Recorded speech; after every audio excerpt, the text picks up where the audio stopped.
Tell that to the mother whose little girl got shot. Tell her we're sorry, but it's cast in stone who we will and will not try to reach. After 36 years together, Tom Selleck is walking away from it all. The blue blood star just broke down, telling friends he can't do it anymore. Not with what's happening at home. His wife Jill's shocking diagnosis has forced him to make the hardest choice of his life. Sources close to the actor say the 79-year-old hasn't slept in weeks, torn between the career he loves and the woman who saved him.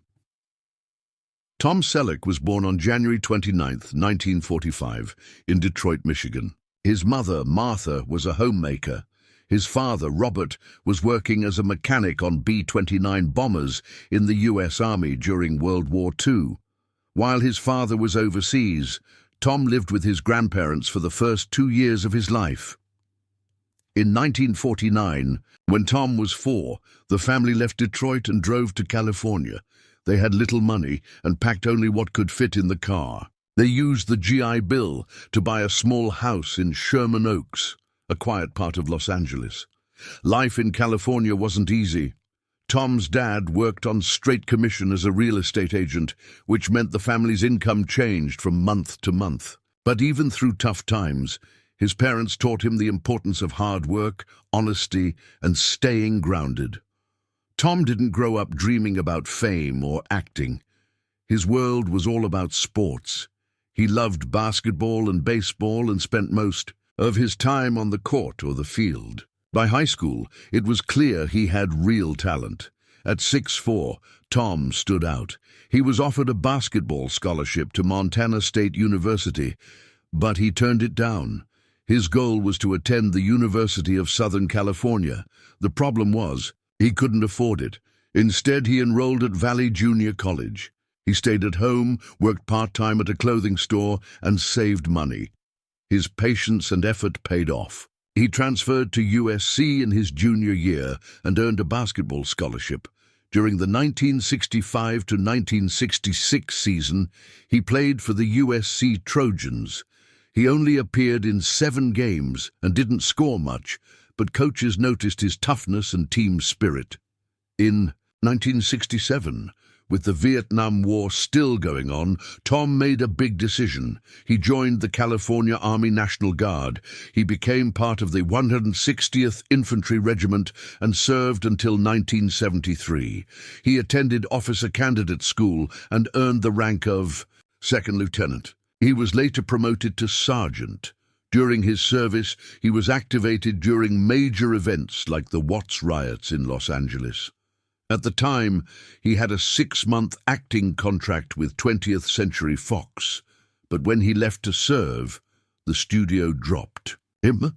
He came back to find the deal gone. Even so, he never regretted the choice. Before his acting career really took off, Tom tried something different. In 1965, while still at USC, he went on television for the first time. He was Bachelor number 2 on The Dating Game. He didn't win. He came back in 1967 for a second try and lost again. Years later, he joked about it. His answers were awkward, and his confidence was shaky. But the funny part is, even though he didn't win the dates, he caught someone else's attention. Producers noticed his looks and presence on camera. He might not have had the charm then, but he had something that made people stop and watch. That unexpected attention led to an invitation. 20th Century Fox asked him to join their new talent program. It was a formal training ground for actors, built to shape unknown faces into future stars. For 2 years, Selleck stayed in the program. His contract was renewed 4 times, but still, no big roles came his way. Eventually, Fox dropped him. They'd invested in him, but didn't follow through. He was out. Most people might have given up right then, but he didn't. He kept showing up to acting classes, kept taking small jobs to pay the bills, commercials, modeling gigs, whatever he could find. He appeared in ads for Salem cigarettes and Revlon's Chaz cologne. He knew they weren't glamorous, but he treated every role as practice, something to help him get better. There was a moment during this rough stretch when Selleck considered quitting. He went to his father for advice. He didn't know if chasing acting was worth it anymore. His dad gave him a simple answer. He said, "If you don't go after it, you might get to be 35 and have regrets." That line stuck. Selleck thought about it. Long after the conversation ended, it was the push he needed. He decided to stop hesitating. From that point on, acting wasn't a side experiment. It became the goal. Throughout the early 1970s, he kept building his resume. He appeared in episodes of Lancer, Bracken's World, Marcus Welby, MD, and even Charlie's Angels. These roles gave him some screen time but did not help him build a name. His part in Lancer was so small that many viewers never noticed him. Even though he kept working, he faced constant rejection. Selleck had the kind of looks that should have helped. He was 6'4" and had a strong presence, but casting directors often didn't take him seriously. His height and clean-cut appearance worked against him. He later said that someone like Dustin Hoffman had an easier time landing big roles because he looked more like a regular guy. Selleck looked like a star before he was one, and that made it harder to convince people he could act. From 1974 to 1975, he played Jed Andrews on the soap opera The Young and the Restless. It was not a flashy role, but it gave him valuable experience. Soap operas filmed quickly. He had to memorize lines fast and stay sharp on long shoot days. It wasn't glamorous work, and it didn't make him famous. But he learned how to handle the demands of television. He later said that he turned down a longer contract on the show. He didn't want to stay comfortable. He was willing to take the risk and wait for something bigger. In 1978, he finally got a break that felt different. He was cast as Lance White on The Rockford Files. The character was the opposite of James Garner's Jim Rockford. Rockford was rough and skeptical. Lance White was smooth and idealistic. He was always polite, always lucky, and almost too perfect. But Selleck made the character work. He played Lance with charm and gave the audience something to smile at. James Garner noticed. He was already an established actor, but he took time to mentor Selleck. Garner told him that the best roles had flaws. He taught Selleck that being too perfect could make a character dull. What mattered was honesty. That advice stayed with him. When Selleck later starred in Magnum P.I., he used what he learned from Garner. He made sure the character had depth. When Magnum P.I. first aired on December 11, 1980, nobody expected it to change television the way it did. It was a detective show set in Hawaii with palm trees, sunsets, and a Ferrari, but it turned out to be much more than that.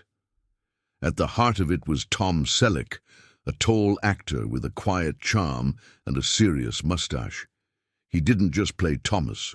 Magnum, he was Magnum. And through 8 seasons and 162 episodes, he gave the character something few shows had back then: depth. Tom Selleck wasn't a big star when he landed the role.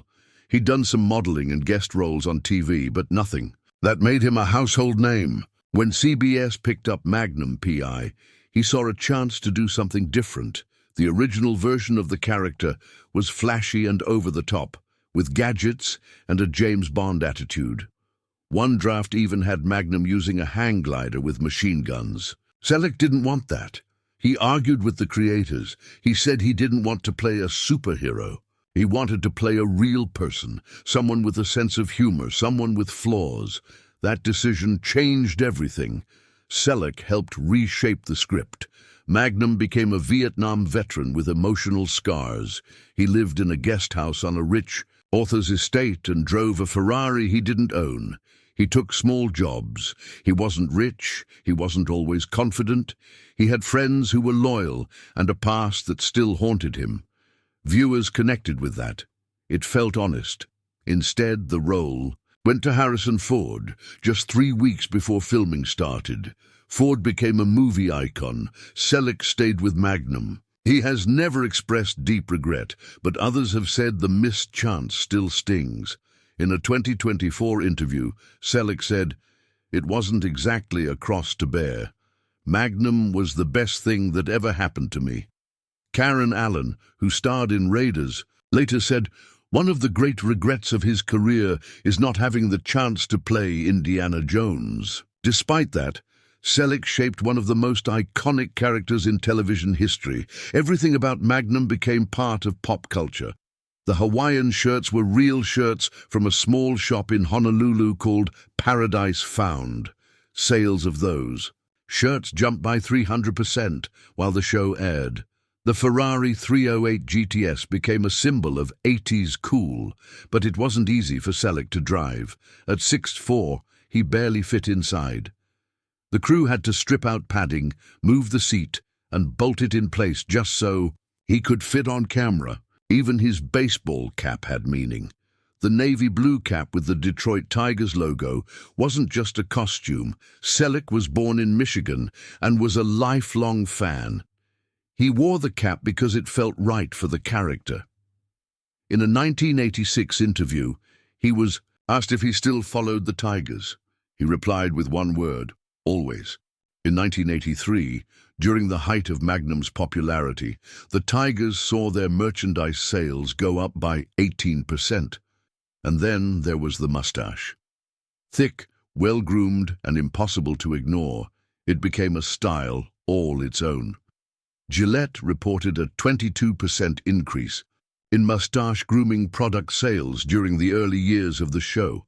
They called it the Magnum effect. It was more than just a fashion statement, it was a signature. The critics noticed too. Selleck won an Emmy in 1984 for Outstanding Lead Actor in a Drama Series. He followed that with a Golden Globe in 1985.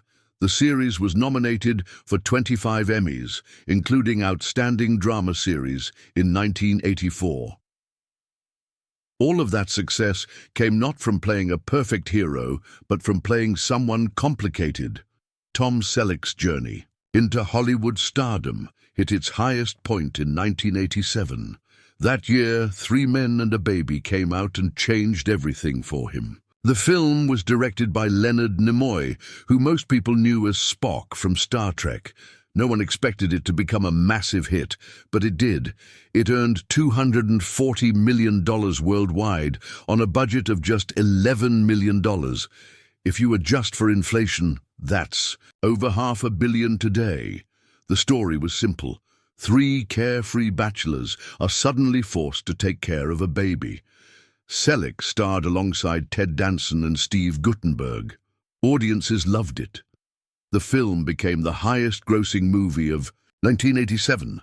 There was also a strange rumor tied to it. Some viewers claimed they saw a ghost in one scene.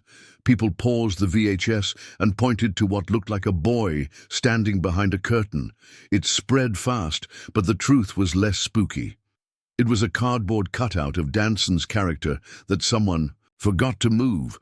That didn't stop the movie from becoming a classic, and it helped Selleck prove he was more than just the guy from Magnum P.I. In 1990, Selleck took a different path. He starred in Quigley Down Under, a Western set in Australia. He played Matthew Quigley, an American sharpshooter who thinks he's been hired for a normal job, but once he gets there, he finds out he's been brought in to do something terrible. The role was serious and layered. Selleck wanted it to feel real. He chose his own costume. He picked the Shiloh Sharp's 1874 long-range rifle himself. He even selected his own horse. He followed the same advice once given about John Wayne. Choose the horse that looks best with you on it. The movie didn't do as well as Dances with Wolves, which came out just weeks later and stole most of the attention. But Quigley Down Under gained a strong following over time. Many fans now call it one of Selleck's best roles. He didn't stop there. In 1989, he played James Rainwood in An Innocent Man. This was a man who gets sent to prison for a crime he didn't commit. The film showed prison life in a very raw and real way. It was a huge shift from the charming and calm detective he had played for years. Selleck leaned into the darkness of the story and proved he could handle more serious roles. Then came Mr. Baseball in 1992. Selleck played Jack Elliott, a fading baseball player who ends up in Japan trying to save his career. Selleck didn't just act like a ball player. In 1991, he joined the Detroit Tigers during spring training to get ready. He faced real pitcher Tim Layana. He fouled off 3 pitches before striking out. It was a small moment, but showed how committed he was. Later in his career, he teamed up with Disney. He did voice work in Meet the Robinsons in 2007, where he played Cornelius Robinson. It wasn't a big part, but it showed another side of him. His voice had weight and warmth, and it worked well in animation. His connection with Disney also went back to earlier live-action work like 3 Men and a Baby, which was produced under Disney's Touchstone Pictures. In 1996, Tom Selleck made a surprising move. Known for playing the tough and charming Thomas, Magnum in Magnum P.I., he joined the hit sitcom Friends as Dr. Richard Burke. He first appeared in the episode The One Where Ross and Rachel during season 2. The moment he walked in wearing a tuxedo, the studio audience erupted. It was clear everyone recognized the mustache and the movie star charm. At first, Selleck was only supposed to be in 3 episodes, but his character became a fan favorite. He ended up appearing in 10 episodes across seasons 2, 3, and 6. Off camera, though, Selleck admitted he was nervous. He hadn't done a sitcom in years and told the Kelly Clarkson show he was scared to death. Courtney Cox helped him adjust. She made him feel welcome, which helped their on-screen chemistry. During the romance between Monica and Richard, their relationship was more than a casual plot. It showed emotional depth. The age gap between Monica and Richard was 21 years. That was part of the story. But the real issue came later. Richard didn't want more children. Monica wanted to be a mother. That conflict gave the storyline real weight. It wasn't just about dating. It was about life choices and heartbreak. Years later, Selleck took on a completely different role. Between 2005 and 2015, he played Jesse Stone in a series of 9 made-for-TV movies on CBS. The first film, Stone Cold, aired in February 2005 and drew 18.2 million viewers. Jesse Stone was a small-town police chief in Massachusetts. He was a former LAPD officer dealing with a divorce and alcoholism. The role was quiet and serious. It gave Selleck the chance to show another side of his acting. The character never fully recovered from his past. The creator said Jesse had 2 fixed traits. He would always have a drinking problem, and he would always be in love with his ex-wife. That kind of emotional damage was new for Selleck, but he made it work. While filming the Jesse Stone movies, he also starred in Blue Bloods, which began in 2010. That show lasted 14 seasons and ended in 2024. Selleck said Frank Reagan, his Blue Bloods character, had to follow rules. Jesse Stone didn't. Jesse often made his own rules to get results. That contrast helped Selleck explore both sides of law enforcement characters. He didn't just act in the Jesse Stone movies, he also worked behind the scenes. He was an executive producer from the beginning. By 2009, with Jesse Stone, Thin Ice, he had a story by credit. He later co-wrote 2 of the films, Death in Paradise in 2006 and No Remorse in 2010. These films had a slower pace, long silences, Jesse thinking alone, looking out at the ocean. Those moments came from Selleck. No Remorse was praised for being more focused. Viewers liked the deeper character work. Even Robert B. Parker, the author of the Jesse Stone novels, said Selleck had nailed the character. In 2012, the 8th movie, Benefit of the Doubt, still drew 13 million viewers. After Blue Bloods ended, rumors began about a possible return to Jesse Stone. In 2001, Selleck took a big risk. At age 56, he made his Broadway debut in 1,000 Clowns. It opened on July 11th at the Longacre Theatre. He played Murray Burns, a comedy writer fighting to keep custody of his nephew. The show had originally starred Jason Robards in 1962. The Broadway run lasted 83 performances and closed on September 23rd. That was shortly after the 9/11 attacks, which had a major impact on theatre attendance. Critics gave mixed reviews, but many praised Selleck for stepping outside his comfort zone. In 2007, he returned to network TV with Las Vegas. He joined in the show's 5th season as A.J. Cooper, a billionaire and former Marine who buys the Montecito Casino. He stepped in after James Caan left the show. To prepare, Selleck watched the entire previous season on DVD. The production started early that year in April due to a possible writer strike. The final season had only 19 episodes. His character had a complex past. Cooper was a cattle rancher, worth $2 billion. He had served in Vietnam and earned a Bronze Star. The season ended with Cooper faking his death and showing up at his own memorial. But NBC cancelled the show on February 20, 2008, just 5 days after that episode aired. Blue Bloods premiered in September 2010 and aired until December 2024. It had a tough time slot, Fridays at 10 p.m., but still pulled strong numbers. The final episode got 6.68 million live viewers and was expected to reach 11.4 million within 7 days. Selleck played a big role in keeping the show steady. His character led both a police force and a family. That mix of law and personal life helped the show stand out. Every episode also featured a family dinner scene, which became a major part of the series. These scenes showed the Reagan family talking through their issues. Selleck and Donnie Wahlberg both said the dinners brought the cast closer. The scenes looked simple, but were hard to film. Each actor had to show what their character was feeling without saying much. Over the years, fans watched big moments happen. At that table, Jaime and Eddie's engagement and Henry's 60th work anniversary were two highlights. Despite strong ratings, CBS cancelled the show in May 2024. Selleck was frustrated. He felt the network didn't fully value what they had. In an interview, he said, "The show's more popular than ever. We're certainly not out of ideas." The cast felt the same way. Wahlberg and Bridget Moynihan said the show was more than work. He felt like home.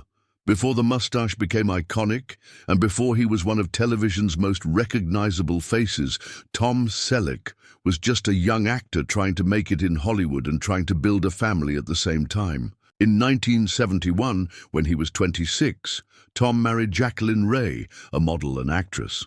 Along with the marriage came a family. He adopted Jacqueline's son, Kevin, and raised him as his own. Back then, his career was still in its early stages. He was doing commercials and small roles, hoping for a breakthrough. They were living quietly, building a life together, and Tom was focused on finding steady ground in a tough business. But by the late 1970s, things between them began to shift. They separated in 1979 after nearly 10 years of marriage, although they didn't file for divorce right away. Instead, they made the unusual decision to live separately but stay in contact while figuring out what to do next. Even through the tension, Tom stayed close to Kevin. He never walked away from his role as a father, even when the marriage was falling apart. Tabloids didn't hold back when Magnum P.I. began filming in 1980. The rumors exploded. People assumed that his rising fame caused the split, but Tom made it clear that wasn't true. In a 1982 interview with People, he said he and Jacqueline had been separated for 6 months before he even started the show. He was frustrated by the media's narrative, saying, "That's the meaty story. Spouse dumps spouse after she gives him the best years of her life." But it's not true. That same year, the divorce was finalized. It left a deep mark on him. He called it one of the greatest sorrows of his life and admitted he had always planned to be married forever.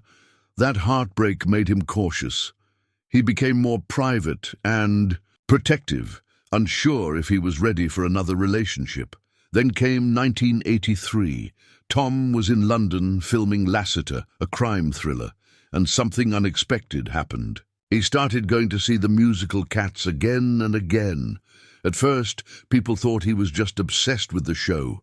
He went 8.5 times. His co-star Jane Seymour even said she found it strange. She enjoyed the musical too, but not that much.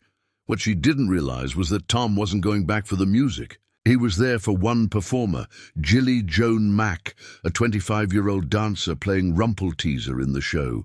Tom was drawn to her energy, calling her the embodiment of joy. At first, Jill didn't even know who he was. When someone told her Tom Selleck had been staring at her from the audience, she responded, "Who the expletive is that?" That kind of honesty seemed to only make him more interested. Their first date was a simple dinner. According to Jill's agent, that was all it took. Things moved quickly from there. When her contract with Katz ended, Jill made a major decision. She left England and moved to Hawaii to be with Tom while he filmed Magnum P.I. 2 years later, in 1985, he took her to a White House state dinner hosted by President Reagan. It was a big moment. That night became famous because John Travolta danced with Princess Diana, but not many people know that Tom also danced with her. Jilly even danced with Prince Charles twice. She later said Charles told her, "I was so happy you rescued me, and Wise friends kept stepping on my toes." It was the start of a very public chapter in what had been a quiet relationship. They took their next step on August 7th, 1987. Tom was 42, Jilly was 29. The wedding took place near Lake Tahoe in Nevada. It was carefully planned to avoid media attention. Tom's brother Bob handled all the arrangements under fake names, Tom Jenkins and Susie Mark. Only close family was invited. Jill hid her dress in a small bag. Tom traveled light and stayed out of sight. Even the minister didn't know who they were until minutes before the ceremony. They only allowed Polaroid photos, so no negatives could be leaked to the press. Still, even the most planned events can go sideways. Right before the ceremony, there was a sudden noise coming from Jill's room. She was talking fast and loud. Tom later described it as a commotion. They had forgotten something huge, the marriage license. The wedding almost didn't happen, but the minister offered a solution. He said he would sign the paperwork anyway, and drove all the way to Reno himself to sort it out, while the rest of the family went to dinner. When Tom looked back on that day in an interview from April 2024, he said that moment was the most vivid part of the wedding. "That's what I remember most," he said, Reverend David saying, "I'll sign the thing anyway." It was chaotic, a little funny and completely unforgettable. A little more than a year later, on December 16th, 1988, Tom and Jill welcomed their daughter, Hannah Margaret Selleck. Her birth changed everything. Tom was still starring in Magnum P.I., but he knew something had to give. That same year, he walked away from the show. His career was at its peak, but he chose family. He said, "If I wanted a family, it was time to move on. As good as this business has been to me, that's not what life is about. Life is about more important things." They raised Hannah far away from Hollywood on a 63-acre ranch in Ventura County, California. That space gave her freedom. She grew up around horses, not cameras. Tom stayed out of the spotlight too, saying, "My first priority is time with my family. There are certain things I'm just not comfortable with." That mindset paid off. Hannah didn't follow her parents into acting. She became a top-level equestrian. She even competed at the Olympic level and later launched her own company, Descanso Farm, to train and develop show horses. The ranch became more than just a home. It was a symbol of everything Tom believed in. He bought the property in 1988, the same year he left Magnum. It had over 500 avocado trees and old oak trees that had stood for more than 100 years. Tom doesn't even like avocados, but he kept the grove going as a business. Over the years, the land faced many challenges, especially California's brutal droughts. Tom lost many trees, some of them over a century old. He said, "That just breaks your heart." But after a few good seasons, he noticed they were coming back. They're sprouting a lot of healthy growth. The ranch also stirred up controversy. In 2015, local officials accused Tom of taking water from a public hydrant during the drought. A private investigator hired by the Caleguas Municipal Water District claimed 1.4 million gallons had been delivered to his ranch over 2 years. The problem wasn't just water use, it was that it came from a district where Tom didn't live. The case was settled when he and Jill agreed to pay over $21,000. Still, the ranch remains his sanctuary. Every day, Tom rides his ATV across the property, checking on the wildflowers and reading the morning paper. When asked if he'll keep the ranch after retirement, he gave an honest answer. "That's always an issue. If I stopped working, yeah. Am I set for life? Yeah, but maybe not on a 63-acre ranch."